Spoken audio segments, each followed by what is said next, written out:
consagramos a Ti. Abra sua Bíblia, amado, no livro de 2 Reis, capítulo 2. Quero deixar uma palavra no teu coração nessa manhã, nesse último encontro do Fórum de Conscientização Social. 2 Reis, capítulo 2.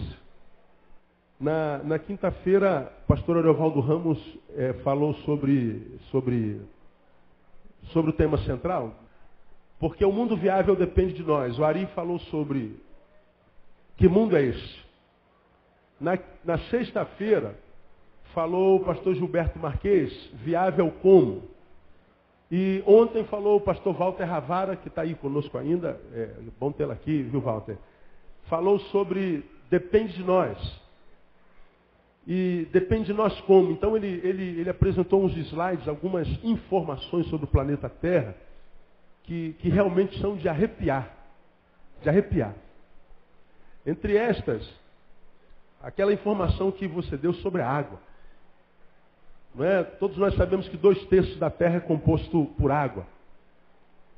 Só que desses quase 70% de água que a gente tem na Terra, 99% dessa água é salgada. Então, imprópria para o consumo. Dos 70% que compõem a Terra é de água. Desses 70%, 99% é de água salgada. Desse 1% é de água doce. Mas nem toda ela é de água potável. Água potável é 0,7. Não chega a 1% a quantidade de água que nós temos para sustentar, para descedentar essa população de quase 7 bilhões de seres humanos, além dos animais e seres vivos que precisam dessa água também para sobreviver. Não é? E ele falou sobre o cuidado que nós temos de cuidarmos dessa água, de não desperdiçarmos água, de não lavarmos nosso carro e deixarmos a torneira ligada, de não fazermos barbas e deixarmos a torneira ligada, de não jogarmos água fora, porque nós não temos água para muito tempo. Alguns lugares no Oriente já existem guerras por causa de água. Ele deu dados sobre isso. E interessante que quanto por cento, Ravara, que está aqui no Brasil? De água. 12% desse 0,7 está aqui no Brasil. Não é? Então, grande parte da água do planeta, dessa pouquíssima água do planeta que nós temos para beber, enquanto seres vivos, não só seres humanos, 12% está aqui no Brasil. E água hoje já é produto de guerra entre as nações lá no Oriente. Portanto, com a degradação que a gente faz do planeta, ou seja, como a gente está derrubando a nossa casa, a primeira coisa que a gente suja são os rios, são as águas. Com certeza, inevitavelmente, daqui a alguns anos, não muito, nosso país tem grande probabilidade de ser invadido, de ser tomado por causa da água. Não é por causa do ouro, não é por causa da riqueza, não é por causa da mata, por causa da água que nós temos aqui. Então, eu queria desafiar você a entrar lá no site do Walter Ravara. Nós vamos colocar isso no nosso site e ver todas as informações que ele colocou lá. Porque acho que todo ser humano precisa ter aquela informação. Não sei se você pode me abençoar, quem sabe, com essa sua apostila, né? Tal, e botar no meu pendrive aquelas informações, quem sabe eu passo para a igreja mais adiante. Eu tenho outras informações, mas não tem como passar de manhã, mas num culto à noite a gente passa tudo aquilo lá, porque é informação muito importante. E água é vida. Se tem água, tem vida. Se não tem água, acaba a vida. Então, as informações foram muito tremendas. Então, um mundo viável depende de nós. E essa inviabilidade que nós estamos vendo na Terra, não só em termos ambientais, mas existenciais, sociais, relacionais, tudo isso é provocado por cada um de nós. Então, falaram-se sobre que mundo é esse, viável como e depende de nós. Hoje, eu queria falar sobre o que está aí em 2 Reis, capítulo 2, que registra aquele episódio onde Elias foi levado ao céu num redemoinho de fogo. Acho que todos os cristãos conhecem essa passagem. Né? Ele estava conversando com Eliseu e Eliseu recebeu uma proposta de Elias. Eliseu, o que você gostaria de mim uma vez que eu estou sendo tomado? E Elias fez uma proposta e um pedido muito interessante e inteligente. Eu quero porção dobrada do teu espírito. E Elias fala assim, poxa, pedido difícil, mano, mas não é impossível. Bom, quando eu for tomado por Deus, se você estiver lá e me vir sendo tomado por Deus, você então receberá o seu pedido, porção dobrada do meu espírito. E eles estavam caminhando, uma carruagem de fogo vem, passa por entre eles, arrebata Elias, e Elias então é levado numa carruagem de fogo, e Eliseu testemunha o feito, ele segura na capa de Elias, e quando ele puxa a capa de Elias, ele rasga aquela capa, e ele então fica com a capa de Elias, e diz o texto que ele recebeu porção dobrada do seu espírito. Todos nós conhecemos isso muito bem, mas talvez todos vocês estão perguntando o que isso tem a ver com focos, né? Por isso, eu queria ler o que aconteceu depois disso. O cara recebeu a porção dobrada, ficou com a capa de Elias, a Bíblia diz que ele recebeu o que ele pediu, porção dobrada. Sabemos que o profeta, o maior dos profetas maiores, que foi Elias, foi levado ao céu no redemoinho de fogo. 2 homens da Bíblia não conheceram a morte, que é Elias e Enoque, não é? E Elias foi esse que foi arrebatado.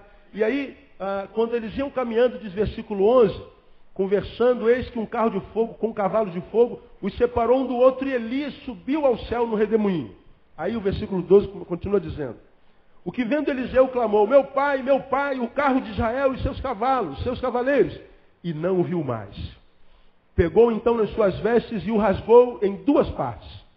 Tomou a capa de Elias, que dele caíra, voltou e parou à beira do Jordão. Então, pegando a capa de Elias, que dele caíra, feriu as águas e disse, onde está o Senhor, o Deus de Elias? Quando feriu as águas, estas se dividiram de uma a outra banda, e Eliseu passou. Vendo, pois, os filhos dos profetas que estavam defronte dele em Jericó, disseram, o espírito de Elias repousa sobre Eliseu. E vindo ao seu encontro, inclinaram-se em terra diante dele. E disseram, eis que entre os teus servos há 50 homens valentes. Deixa-os ir, pedimos-te, em busca do teu Senhor. Pode ser que o Espírito do Senhor o tenha arrebatado e lançado em algum monte ou em algum vale. Ele, porém, disse, não os envieis. Mas insistiram com ele até que se envergonhou e disse-lhes, enviai. E enviaram 50 homens que o buscaram 3 dias, porém não o acharam. Então voltaram para Eliseu, que ficara em Jericó. E ele lhes disse, não vos disse eu que não vos fosseis, que não fosseis? Os homens da cidade disseram a Eliseu, eis que a situação desta cidade é agradável, como vê o meu senhor. Porém as águas são péssimas e a terra estéril. E ele disse, trazei-me um jarro novo e ponde nele sal. E lhe o trouxeram. Então saiu ele ao manancial das águas e deitando sal nele, disse, assim diz o Senhor, sarei estas águas, não mais sairá delas morte nem esterilidade. E aquelas águas ficaram sãs até o dia de hoje, conforme a palavra que Eliseu disse. Então subiu dali a Betel, e subindo ele pelo caminho, uns meninos saíram da cidade e zombavam de Eliseu, dizendo, sobe calvo ou careca, sobe careca.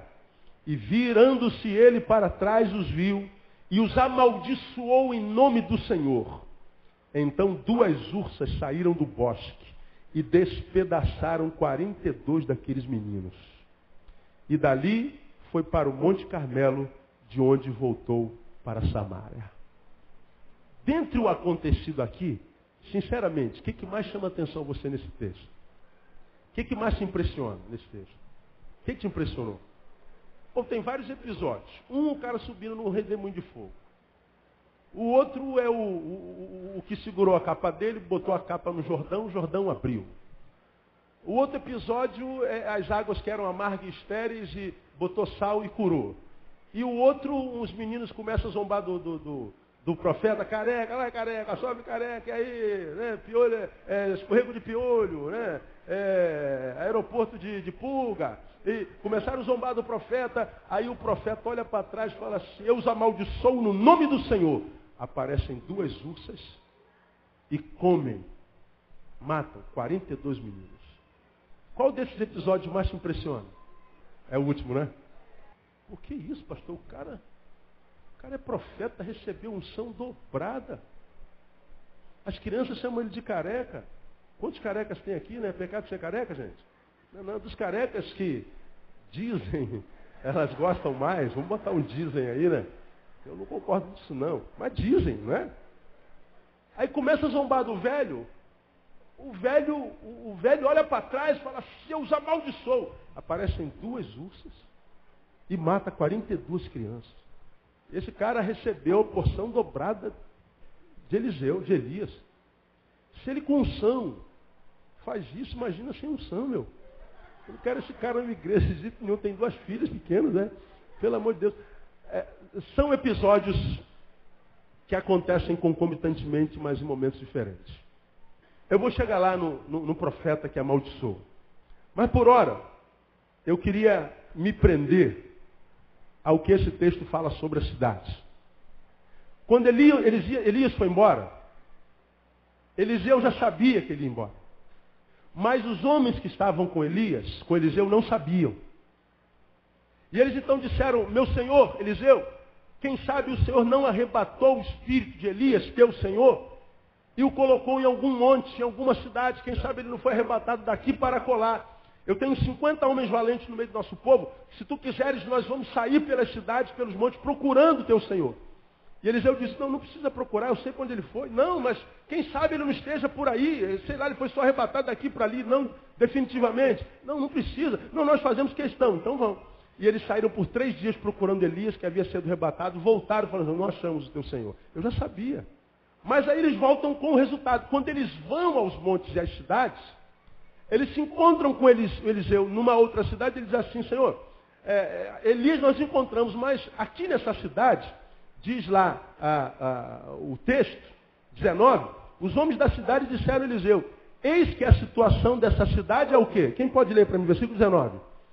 A situação dessa cidade, ninguém tem Bíblia aí?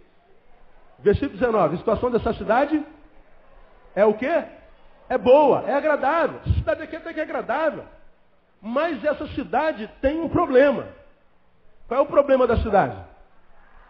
As águas são más, péssimas e mais, estéreis.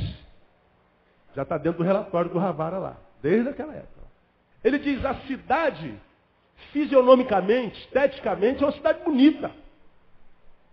É uma cidade até agradável. Ou o Rio de Janeiro também não é assim. Tem alguma cidade mais bonita no mundo do que o Rio de Janeiro? Vocês se lembram dessa foto que a gente tem aqui na nossa igreja, que está aqui atrás, que é a foto do Rio de Janeiro?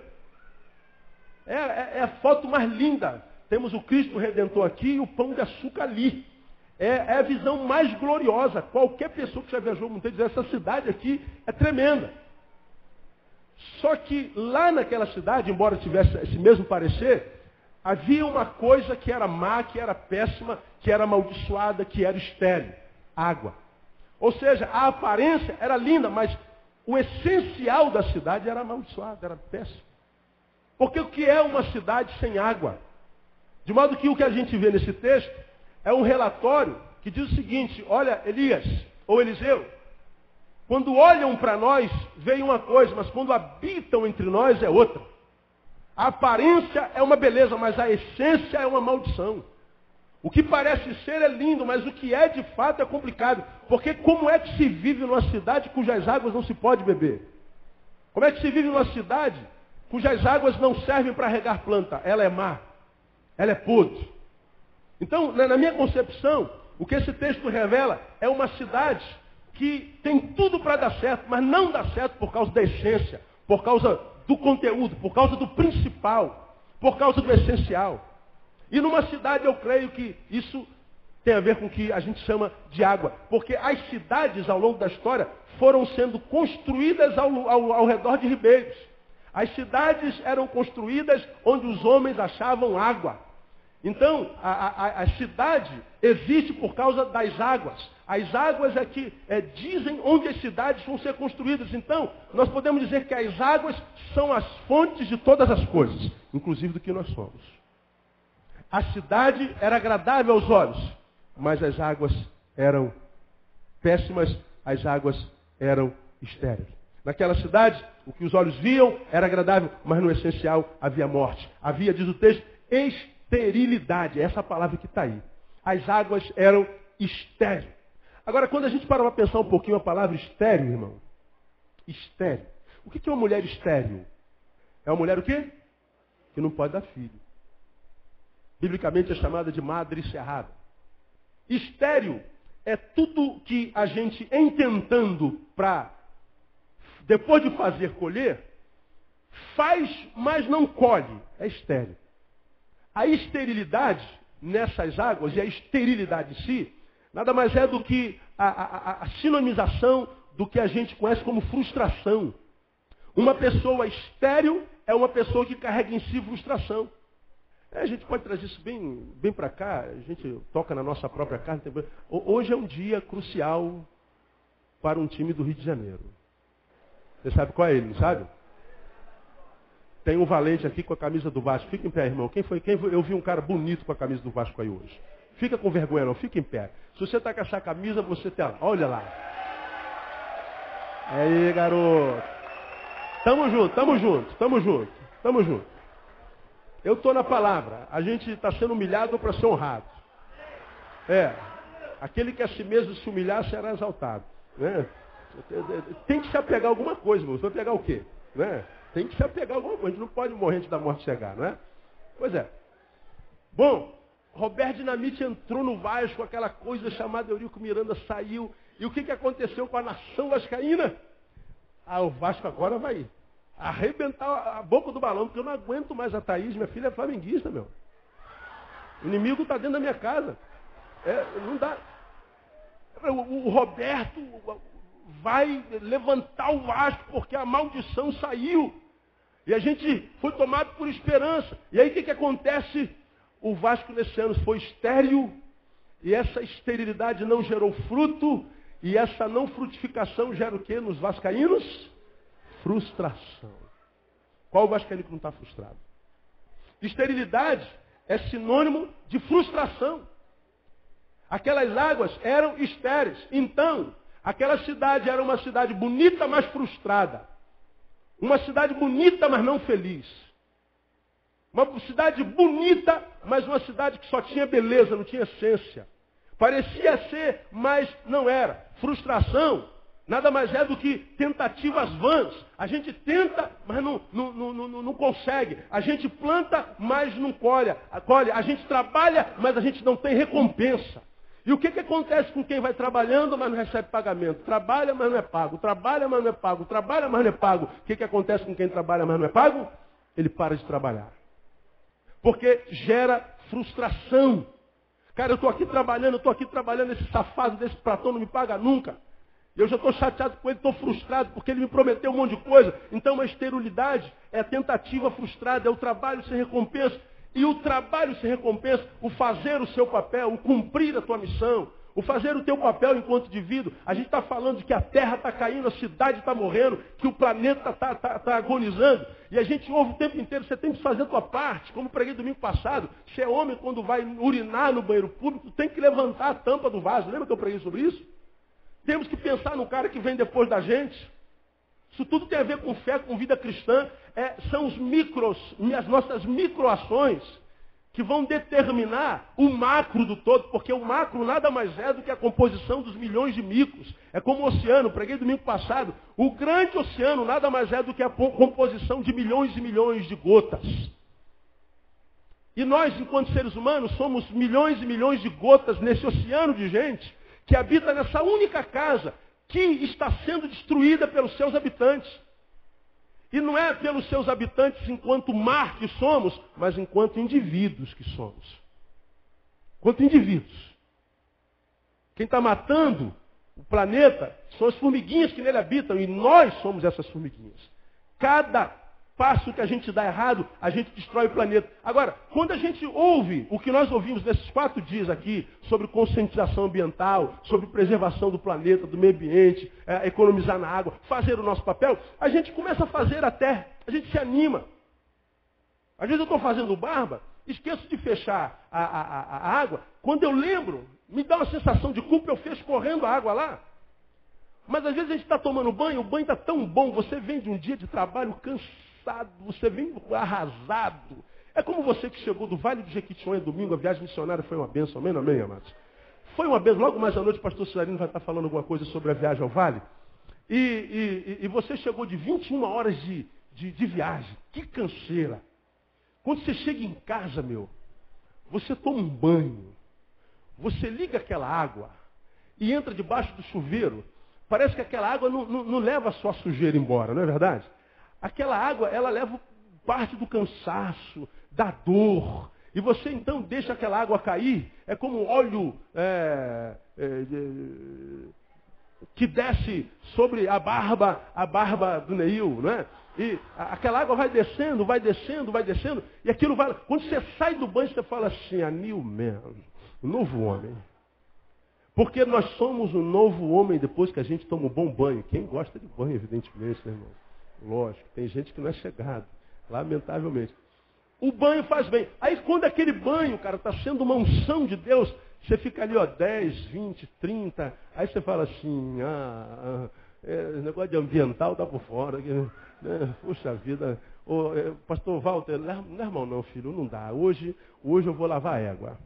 A gente vai fazendo a nossa parte, a gente vai trabalhando, a gente vai fazendo o nosso trabalho microscópico, mas a gente olha para o lado, não tem ninguém fazendo. Você não joga papel no chão, você não joga lixo pela janela do carro, mas quem é motociclista como nós estamos na cidade de vez em quando, você está do lado do ônibus, ganha uma latada de Coca-Cola no capacete. Quantas vezes já não aconteceu isso com a gente? Lata de Coca-Cola na cabeça. Se a gente está sem capacete, a gente morre, Papel, lixo. E a gente diz assim, pô, cara, eu fico aqui segurando a minha água, meu vizinho. Olha lá, o cara está lavando água e a água está escorrendo. E a gente vai fazendo o nosso papel de formiguinha, a gente vai cumprindo o nosso papel, a gente levanta a tampa do vaso, como o senhor falou, pastor, para a gente pensar no outro. Agora, quando a gente vai lá também para usar esse vaso, como é que está aquela tampa lá? Toda ungida, não é? Aí não dá para sentar naquele lugar lá. Agora vê, eu fico, toda vez que eu vou, eu me lembro do pastor. Cara, eu tenho que levantar a tampa. Agora, toda vez que eu lembro do pastor, eu levanto a tampa. Né? Agora, toda vez que eu venho aqui, a tampa já está cagada. Isso é o que? Frustração. Isso é trabalho não recompensado. Trabalho não recompensado frustra. E quem é frustrado pelo trabalho não compensado, ele deixa de trabalhar. Ele é tomado por um espírito que eu vou chamar de dane-se. Dane-se. É isso que tem acontecido. Ao meu ver, essa é uma geração que foi dominado por um espírito que eu chamo de dane-se. Eu sempre levantei. Ninguém levanta? Dane-se.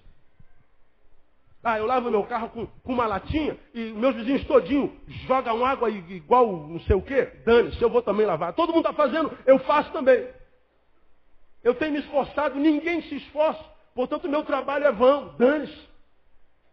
Como acontece aqui na igreja, de vez em quando você vê alguns juniores, alguns bichinhos desses que estão aí que não têm educação, vão na porta do banheiro da igreja dele e mete o pé na porta.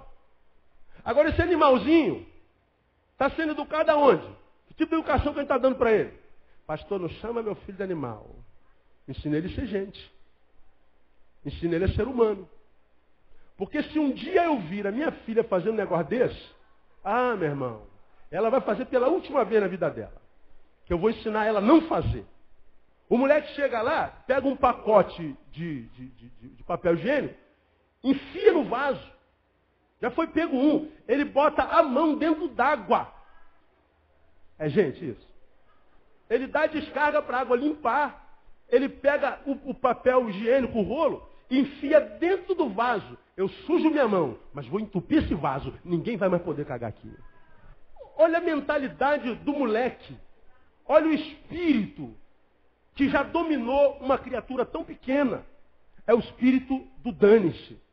Eu já usei. Mas e o próximo, irmão? Dane-se. Esse espírito chamado dane-se tomou essa geração. E por causa do dane-se é que nós estamos vivendo o que nós estamos vivendo. Por exemplo, nós somos uma cidade que vive o que a gente chama de violência epidêmica. Uma epidemia de violência. Eu falo muito sobre isso aqui. Meninos arrastando os meninos, pais jogando criança do sétimo andar, mãe botando o moleque no micro-ondas para tostar, pai jogando a mulher com o filho da janela. E a gente vê violência em todo canto. Falei para vocês há bem pouco tempo atrás, estava na Malé indo para a Vila Militar, e houve uma batida de trânsito, o sinal fechou e o outro encostou na traseira do outro. O motorista da frente, eu parei, eu estava de moto e vi a discussão. O motorista da frente tinha uns 73 anos. Saiu xingando, o diga, seu safado, filho disso, filho daquilo, mas xingando de tudo. Aí o motorista que bateu saiu do carro, devia ter uns 75. Tinha idade para ser nosso avô, os dois. E os dois começaram a se xingar e começaram a se supapar. É verdade, foi uma luta tipo Steve Austin, um homem de 6 milhões de dólares. Até dar uma pernada. Aí, foi engraçado, foi cômico, mas triste. Eu fiquei olhando do outro lado da rua, 2 velhinhos se ensupapando. E aí os motoristas dos carros vizinhos, pega ele, aí velho, vai, meu Deus do céu. 2 idosos. Agora, isso é resultado do que vocês têm aprendido aqui? É o do que nós chamamos de medo cósmico. O que a gente vê acontecer do lado de fora, não acontece só do lado de fora, acontece dentro da nossa casa.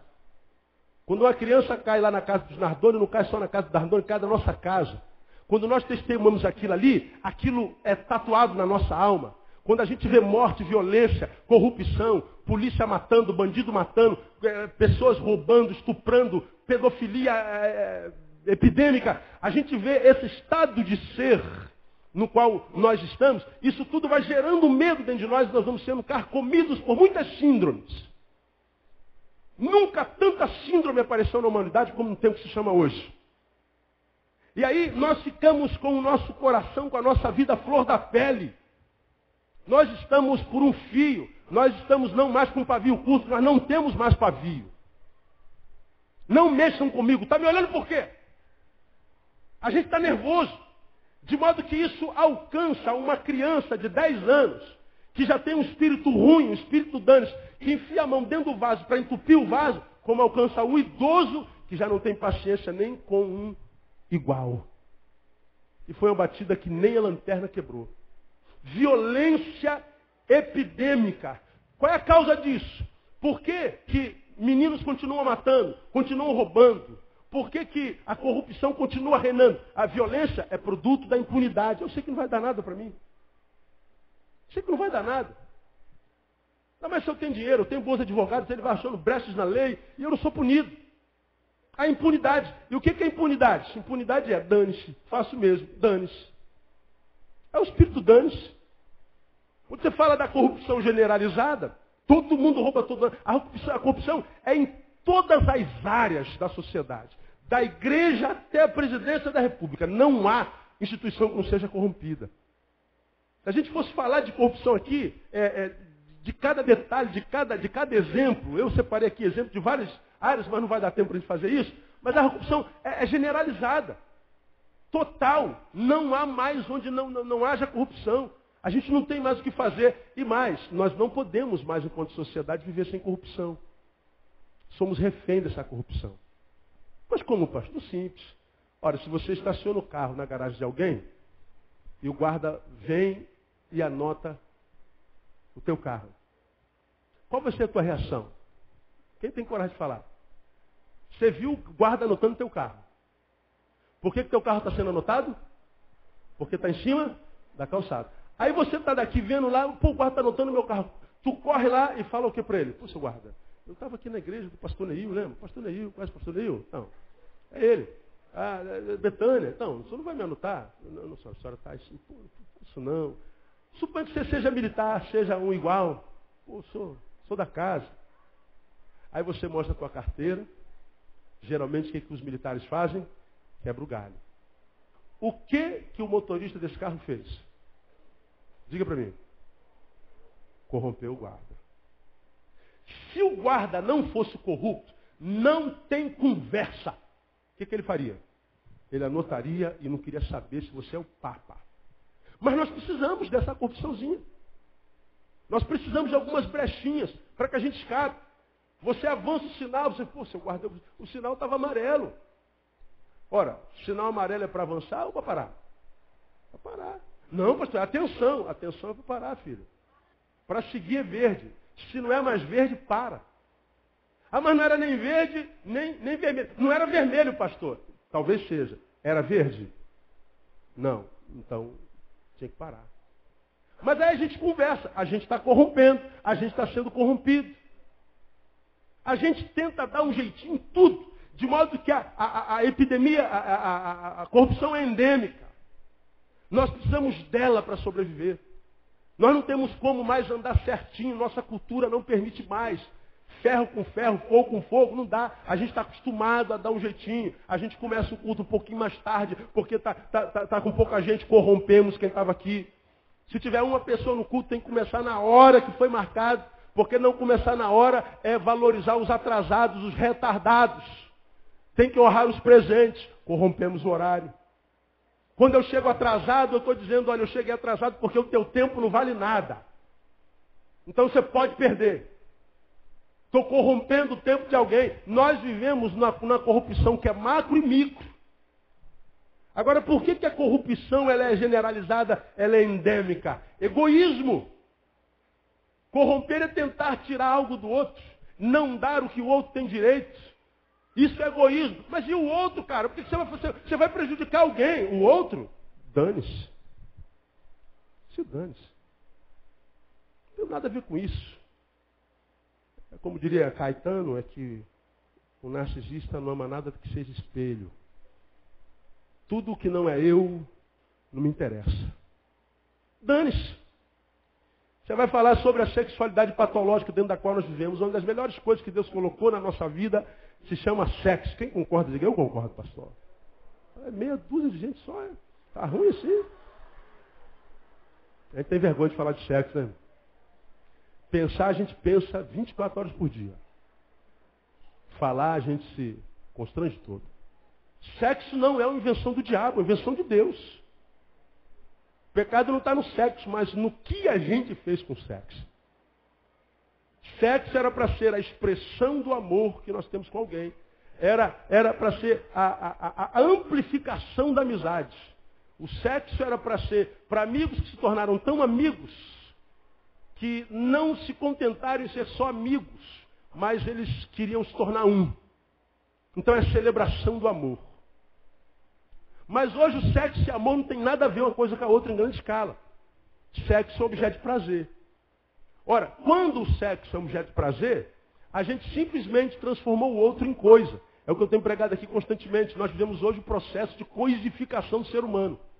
Coisas nós não amamos, coisas nós usamos. Como nós já aprendemos, Deus criou as pessoas e Deus criou as coisas. As coisas para serem usadas, as pessoas para serem amadas. Hoje nós amamos as coisas e usamos as pessoas.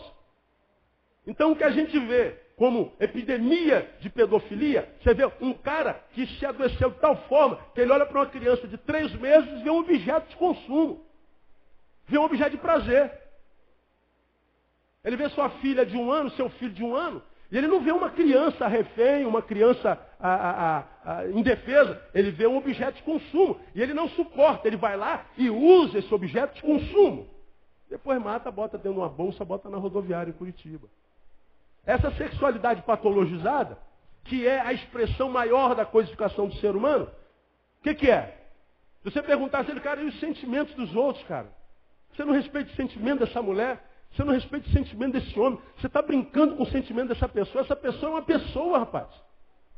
Isso é alguém por quem Jesus morreu. Isso é alguém que tem um valor intrínseco, dinheiro não paga, tem sentimento. E o sentimento do outro? Qual é a palavrinha? Dane-se. Não tem nada a ver com isso, pastor. Vocês têm sentimento? Eu gostei foi do corpo dela. Então o corpo dela é o como. Essa é a palavra. Comer. É um verbo. Esse é o espírito do dane-se. Sem falar da falta de educação, que é a origem de toda a desgraça social. É falta de educação. Sem falar da falta de respeito, falta de compromisso. Compromisso? Ah, isso não te pertence mais. Compromisso? Quem tem compromisso com o quê?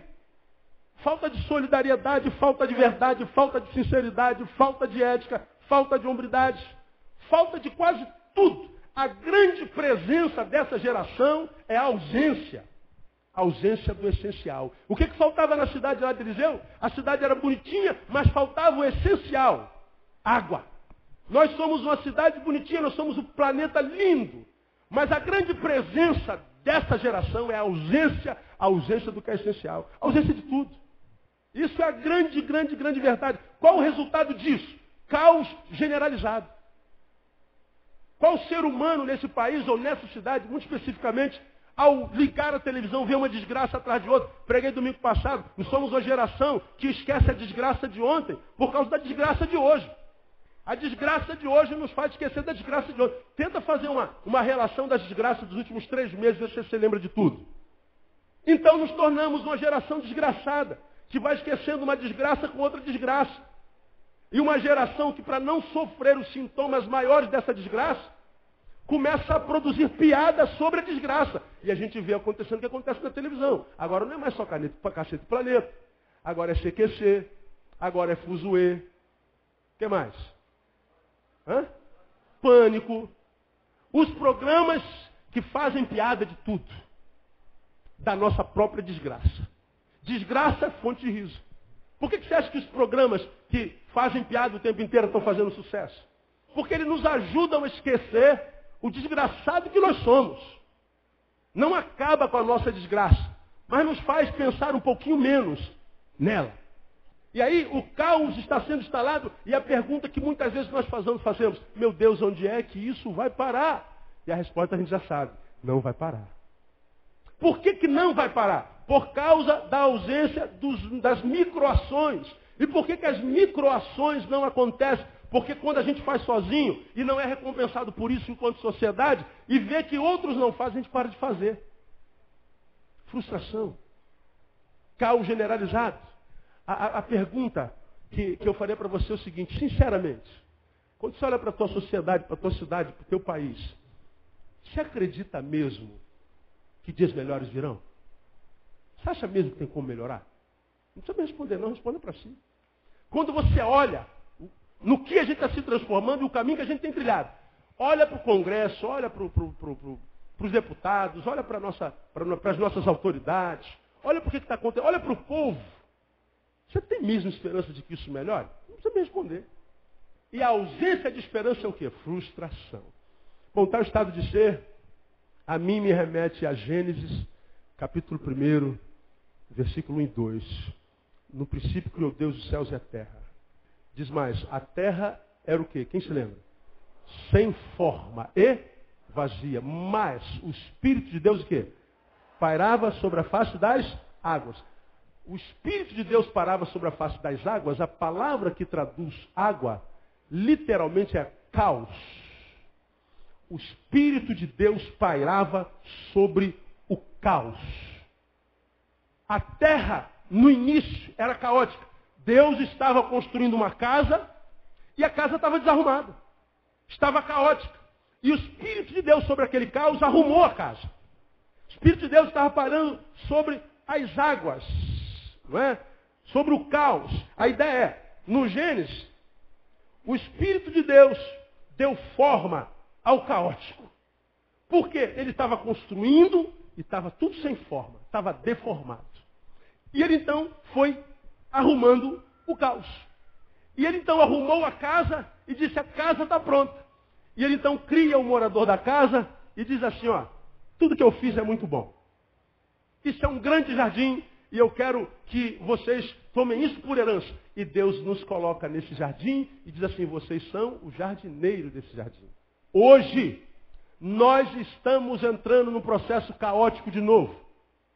Nós estamos vivendo o tempo do caos. Tenho falado que enquanto a tecnologia evolui, o ser humano involui. Nós estamos virando bestas feras. Nós estamos voltando à ideia da irracionalidade. Nós perdemos todo sentido, todo senso, todo valor. E a casa que Deus nos deu por herança está desarrumada de novo. Nós estamos em dezembro e ontem à noite eu estava sentado morrendo de frio. Eu falei, pelo amor de Deus, desliga o ventilador. Desligaram. E eu continuei morrendo de frio. Fui para casa meia-noite, passei pelo cartão em 16 graus. Nós estamos no verão, gente.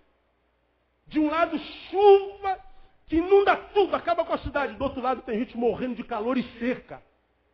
Ou é muita chuva, ou é muita seca. Ou é muito gelo, ou é muito calor. Ou é muita água, ou é muito sol.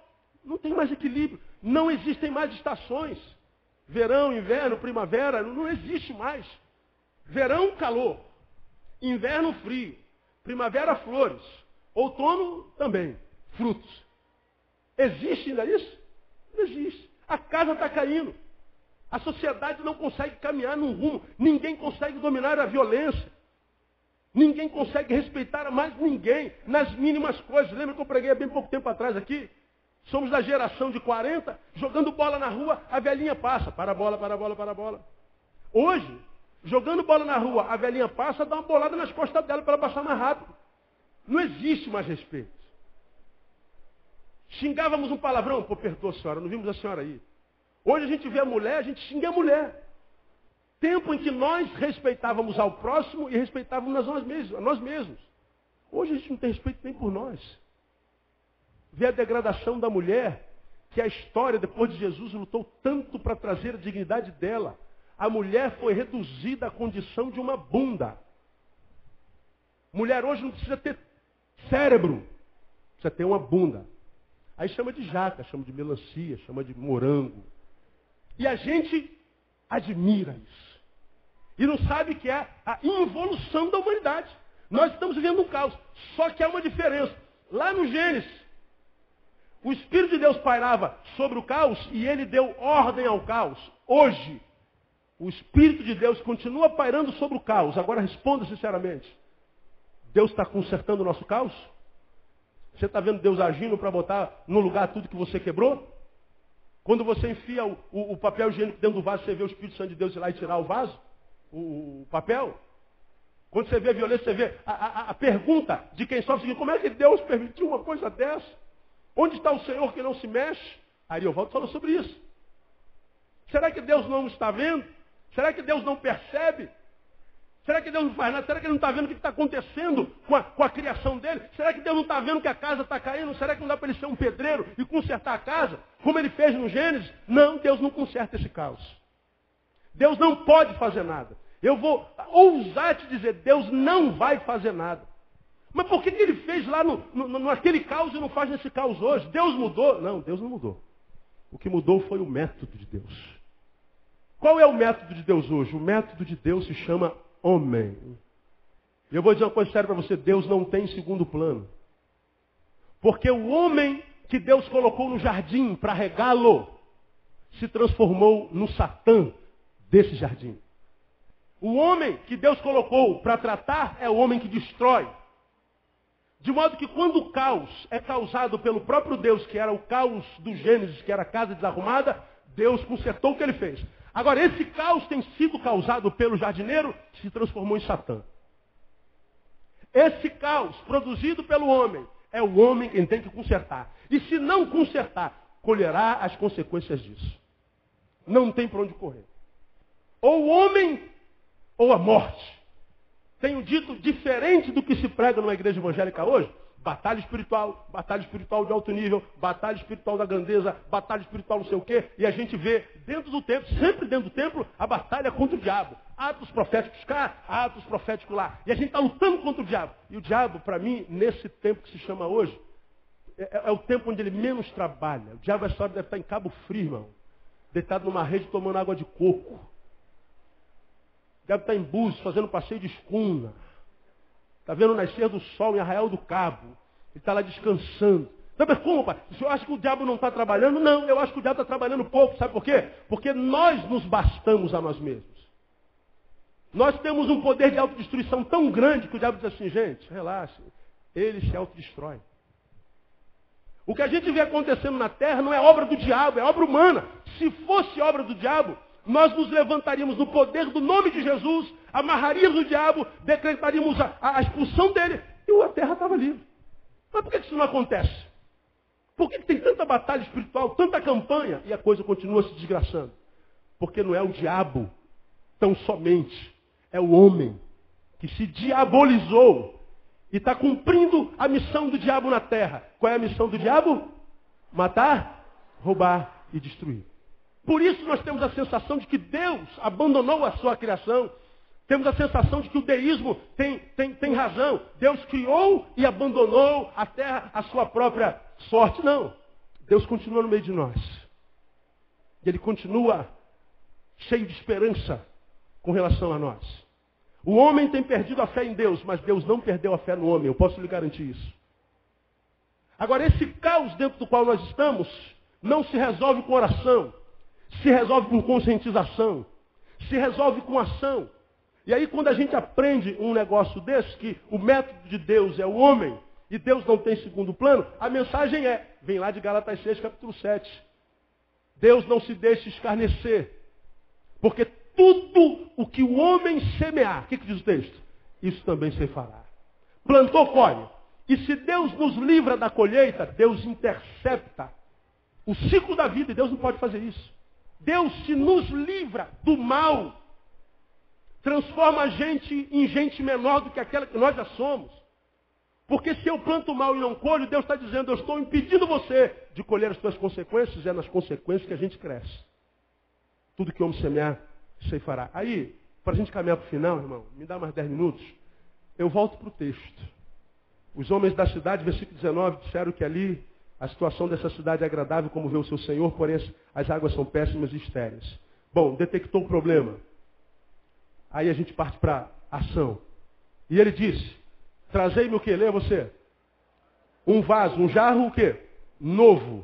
E ponde nele o quê? Sal. E lhe trouxeram. Então saiu ele ao manancial das águas e deitando sal no manancial disse, assim diz o Senhor, sarei estas águas, não mais sairá delas morte nem esterilidade. E aquelas águas ficaram sãs até o dia de hoje. A essência estava adoecida. Deus curou aquelas águas, sarou a essência. Qual foi o método de Deus? O homem. E qual foi o instrumento do homem? Sal. Ponha sal dentro de um jarro e tragam a mim. Ele foi lá no manancial, jogou aquela jarra de sal e sarou a essência daquela cidade. Ora, quando você vai lá em Mateus capítulo 5, versículo 13, nós vemos o Senhor dizendo assim para mim e para você, vós sois o quê? O sal da terra. Nós somos o sal da onde mesmo, hein? Mulheres, nós somos sal da onde? Homens, nós somos sal da onde? Igreja, sal da onde mesmo? Terra. Quem é que vai curar o nosso planeta? Diga, irmão, que está do seu lado. Você. Agora, cura não é evangelicalista. Não é pela evangelização, tão somente. Como equivocadamente nós evangélicos pensamos a vida inteira. Lembra que eu preguei sobre o sal? Nós somos sal da terra. E imaginamos que a nossa obrigação é transformar todo mundo em sal. Eu vou falar de Jesus para você, Marco, para você se transformar num sal igual o Neil. E a gente acredita que de Deus só é quem se transforma em sal igual a mim e vem adorar a Deus na igreja que eu adoro. Aí eu volto a falar sobre aquele sermão que eu preguei, e portanto eu não preciso me aprofundar muito. A ideia, vamos imaginar aquela picanha que eu falei naquele sermão. E a gente coloca aquela picanha na brasa para assar, um churrascão que carioca gosta, que gaúcho gosta, né? Que o pastor Lindoval está aí, né? E a gente gosta daquela picanha, e aquela picanha, então, parece que está ao ponto, como particularmente eu gosto, bem gordurosa, né? Afinal de contas, o colesterol também é filho de Deus, né? Dizem por aí. Tem que alimentar o bichinho, né? E a gente pega aquela picanha, bonita, linda, quando a gente bota na boca não tem sal. A carne é o que alimenta, é o essencial. A carne deixa de ser carne porque não tem sal? Não. Continua sendo carne, se eu comer me alimenta. Só que transforma o essencial no essencial sem sabor, sem prazer. Quando eu vejo uma coisa sem sabor, sem prazer, eu a substituo e volto para outra. O sal faz com que o que é certo, o que é essencial, seja deixado para segundo plano. Se transforme numa coisa secundária. E você já aprendeu, repita comigo, que a coisa principal é fazer da coisa principal a coisa principal. Agora, se a coisa principal, que nesse instante é a carne, não tiver com sal, a gente transfere, tira a coisa principal da principal. Fala, não, me dá um hambúrguer aí, tia. Porque não tem sal. Agora, se por acaso o churrasqueiro bote sal demais, ele vira, o sal derrete na casa, só que ele botou 1 quilo de sal num quilo de carne. E aquela carne está ali. Quando tu bota na carne, que é sal puro, você bota na boca muito sal. Não botaram sal na carne, botaram carne no sal. Aí tu bota na boca muito sal. Por que é isso, cara? A carne deixa de ser carne porque está com muito sal? Não. Continua sendo carne. Mas o que o sal demais faz? Inviabiliza a carne. Uma carne impossível de ser consumida. Sal de menos tira o essencial. Sal demais tira o essencial. Agora suponho que o churrasqueiro é bom. Botou sal no ponto. Certinho, nem mais nem menos. Aí quando ele tira aquela fatia, tu come a carne. E aquela carne dá aquele sabor. Aí você quer elogiar, o que você faz? Ô, brother, que carne maravilhosa, meu. Você já viu alguém falar assim, oh, churrasqueiro, tu acertou no sal. Que sal é esse, brother? Que sal maravilhoso. Ninguém elogia o sal. Quando o sal é ao ponto, ele transforma o essencial no essencial saboroso, insubstituível. Ele faz da coisa principal a coisa principal. De modo que o papel do sal é transformar a carne na melhor carne que a carne possa ser. Não é transformar a carne em sal. O nosso papel como sal da terra é nos embrenharmos no meio dessa carne que está em estado de putrefação e ajudarmos essa sociedade a se tornar na melhor sociedade que a sociedade pode ser. Transformar essa gente na melhor gente que essa gente pode ser. Isso não tem a ver com salvação, conversão, evangelização. Porque se você faz isso com a tua vida, não só com o discurso evangélico, se você é gente como gente tem que ser, e essa pessoa tiver uma pessoa agradável com a qual ele tem prazer de estar, ele vai saber por que você é gente como você é. Bom, eu sou gente como eu sou por causa daquele que eu sirvo. Porque o homem é a semelhança do Deus que ele adora. Por que essa geração está morta? Porque tem, o Deus dele tem olho, não vê, tem nariz, não cheira, tem mão na palpa, tem pé, não anda, tem boca, não fala. O Deus deles são mortos, é morto.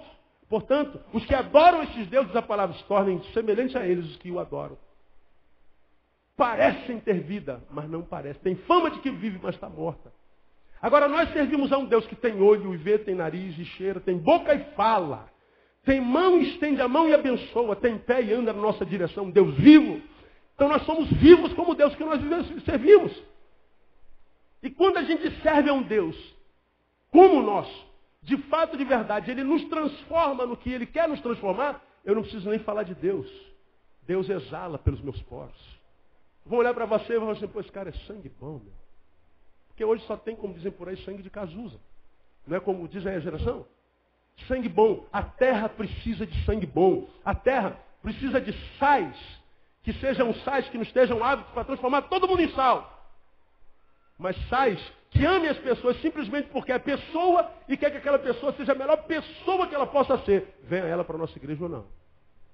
Esse foi o método de Deus. O que mais que a gente aprende aqui? Estou terminando.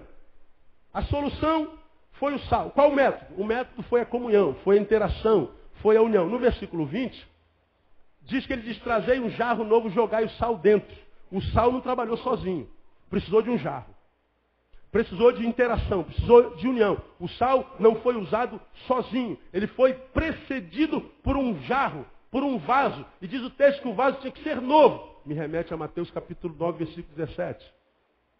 Não se deita vinho novo sobre odres velhos. Não se deita vinho novo sobre vasos velhos. Se botar vinho novo no vaso velho, no odre velho, o que acontece? Arrebenta-se o vaso, arrebenta-se o odre e se perde-se o vinho. O que ele está dizendo é o seguinte, se o vaso for velho, vai ficar sem vinho. O odre e o vaso somos nós. É a igreja. O vinho simboliza o Espírito Santo. Deus está dizendo, eu não derramo meu Espírito sobre vaso velho. Eu não derramo meu Espírito sobre igreja velha. Sobre crente velho. E a velhice aqui não tem a ver com cronologia. Tem a ver com visão. Porque a Bíblia nos ensina que a gente tem que apresentar a Deus o nosso culto racional, culto com razões. E ele diz que isso acontece pela renovação que é da nossa mente. Se o odre não for novo, ele não recebe vinho. De modo que o odre, veja que coisa interessante, Deus retém do seu poder, do seu espírito, para preservar a nossa vida, porque nós não estamos preparados para o Deus que a gente serve.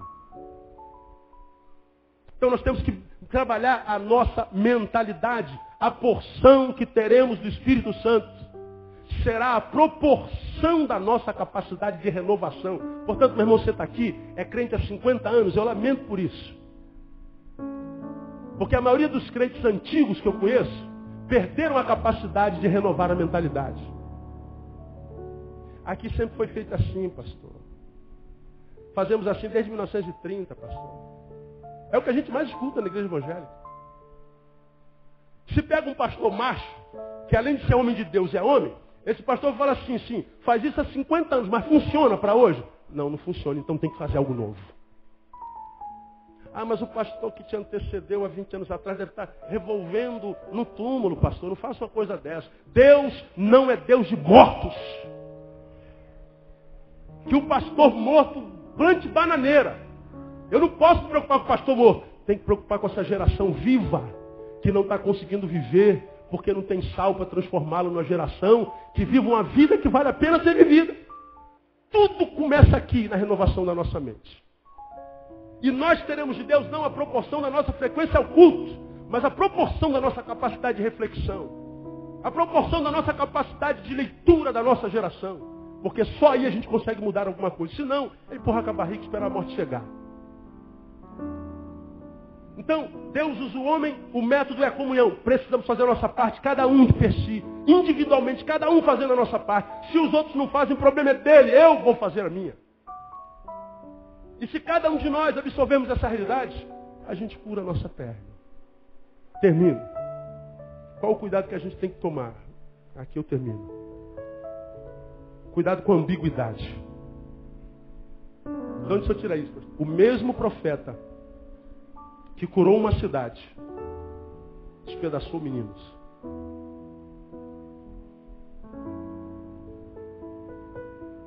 O mesmo homem que é usado por Deus para curar uma cidade inteira destrói meninos. O mesmo apóstolo diz: traz o Cristo, o Filho de Deus vivo, e recebe uma revelação direta do Pai. É aquele que ouve de Jesus: aparta-te de mim, Satanás. Mesmo crente que pode ser usado por Deus, pode ser usado pelo diabo. O mesmo homem a quem Deus quer usar, o diabo tem usado. E eu preciso ter cuidado com a ambiguidade. Porque quando a gente vai a Mateus capítulo 5, versículo 17, a Bíblia diz, versículo 37, diz lá, que seja o vosso sim, sim, que seja o vosso não, não. Porque se você não for sim nem não, você está sendo usado pelo diabo. É procedência maligna a tua fala. É como diz o Apocalipse, ou você seja crente, ou você seja frio. Porque se você for morno, Deus está dizendo assim: eu vou vomitar você da minha boca, porque eu tenho nojo de você. Você me dá ânsia de vômito. Está na hora de, como igreja, irmãos, como cidadãos de duas pátrias, pararmos de nos preocupar só com o céu, pararmos de buscar o céu. Volta logo, Senhor Jesus, porque essa oração é mentirosa, é hipócrita. Ó Deus, abrevia a sua volta, mentira. Todo mundo diz que quer ir para o céu, mas ninguém quer morrer. De modo que se ninguém quer ir para o céu, e o caminho para o céu é a morte, então viva. Lembra do que nós pregamos em Provérbios? Tudo que tiveres à mão para fazer, faz de qualquer jeito. É isso que está lá? Não. Faz conforme as tuas forças. E qual é que ele usa para que a gente faça segundo as nossas forças? Ele diz lá: porque para a sepultura, para onde tu vais. O que esse texto revela? Lembra do sermão? Que você vai morrer. Ora, se eu sei que vou morrer, e é inevitável, vivamos, mas vivamos com toda a intensidade enquanto a morte não chega. Porque nós somos parte de uma geração que morre antes da morte chegar. Porque o diabo mata sem tirar a existência. Nós que conhecemos aquele que disse: eu vim para que vocês tenham vida, a vida com abundância, temos a obrigação principal, primária, além e mais do que todos os outros, de vivermos uma vida que faça a diferença, mas não aqui dentro. Porque o que acontece aqui dentro não importa, não é importante. O importante é o que a gente faz com o que acontece aqui dentro. Não é se você foi abençoado aqui dentro, o que você vai fazer com a bênção que você recebeu aqui dentro. Não é o quanto você fez, aprendemos na quarta-feira passada, mas o quanto você amou. Porque no final a gente sabe que o que conta é o quanto a gente amou. Permaneça o amor fraternal. Então cuidado com a ambiguidade. Porque o mesmo Neil, que é uma bênção na tua vida, pode se tornar uma bênção na mão do diabo. Se o Neil não cuidar de si mesmo. Então essa palavra me abençoou muito essa semana, irmãos, porque eu vejo que um profeta, um homem pode sarar uma cidade inteira. Pode fazer com que a aparência não seja o mais importante, mas a essência. A gente vai lá na fonte das águas. A gente vai lá abençoar aquela terra. E não é com ato profético não, como aconteceu em Porto Seguro há bem pouco tempo atrás.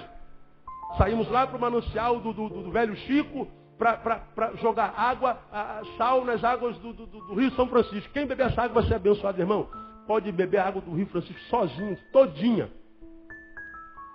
Se você não amar o teu próximo, se você não cumprir o teu papel microscópico no cosmos, se você não cumprir a sua missão de preservação, você vai passar pela vida sem ter conhecimento da vida. A vida não vai conhecer você. Porque você vai ser carcomido pela ambiguidade. Durante um tempo usado por Deus e cheio de óleo. Do outro lado, depressão, tristeza, sendo carcomido pelo diabo. A vida não encontra um equilíbrio. Precisamos nos livrar de um espírito chamado dane-se. Quando isso acontecer, cumprir-se-á a palavra de Deus que diz: se o meu povo, que se chama pelo meu nome, se humilhar e orar, buscar a minha face, se arrepender dos seus maus caminhos, aí então, a condição, eu ouvirei do céu, perdoarei os seus pecados, e o resultado disso é: sararei a sua terra. A ação de Deus é a posterior, porque a priori é a ação dos homens. Se o povo de Deus agir como povo de Deus, então o Deus do povo é Deus para esse povo. Porque se o povo de Deus não agir como se Deus fosse, Deus não tem compromisso com esse povo. E é só esperar a casa cair. E a casa está caindo. E alguns de vocês já têm tido reflexo disso. Essa tristeza, essa agonia, essa ausência de vida, esse medo cósmico, essas síndromes, essas depressões, essas indagações que nunca têm resposta, essa ausência de sonho, essa incapacidade de ter esperança, isso é medo, é a casa que está caindo. E o Senhor disse que quando a gente está nele, irmão, a gente vai ter vida e vai ter vida com abundância. Vida até o fim da vida.